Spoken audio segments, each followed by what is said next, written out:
जय शिवराय दोस्तांनो, राज्यातील घरकुल विभागामार्फत ज्या लाभार्थ्यांना घरकुल मंजूर आहे पण अद्यापही त्यांना घरकुल योजनेचा पहिला, दुसरा आणि तिसऱ्या टप्प्यातला हप्ता वितरित झालेला नाही आहे किंवा भरपूर दिवसांपासून हे हप्ते पेंडिंग आहेत, अशा लाभार्थ्यांसाठी एक आनंदाची गोष्ट आहे. येत्या आठवड्यात म्हणजेच एप्रिल महिन्याच्या लास्टच्या आठवड्यात म्हणजे एप्रिल महिना पूर्ण होण्यापूर्वीच ह्या लाभार्थ्यांना खुशखबर म्हणजे त्यांचा हप्ता त्यांच्या खात्यावर वितरित होणार आहे. हा हप्ता DBT मार्फत वितरित होणार आहे. यापूर्वी सांगण्यात आलेलं की बाबा 15 एप्रिल रोजी मुख्यमंत्र्यांच्या हस्ते सातारा जिल्ह्यामध्ये कार्यक्रम ठेवण्यात आलेला होता. त्या ठिकाणी ह्या निधीची वितरणाची सुरुवात करण्यात येणार होती. परंतु काही कारणास्तव म्हणजे निधीची उपलब्धता न झाल्यामुळे हा हप्ता वितरित करण्यात आलेला नव्हता. परंतु आज म्हणजेच 21 एप्रिल रोजी सांगण्यात आलेलं आहे की बाबा लास्टच्या आठवड्यामध्ये ह्या शेतकऱ्यांना त्यांच्या हप्ता वितरणास सुरुवात होणार आहे. ह्यासाठी लागणारा निधी म्हणजे सर्वात महत्त्वाचा हप्ता म्हणजे निधी लागतो. या हप्ता वितरण करण्यासाठी निधी लागतो.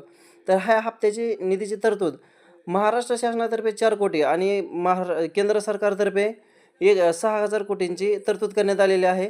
असे मिळून 10,000 कोटींची निधीची वितरणाची सुरुवात आजपासून ते 30 तारखेपर्यंत होणार आहे. ही एक लाभार्थ्यांसाठी आनंदाची गोष्ट आहे.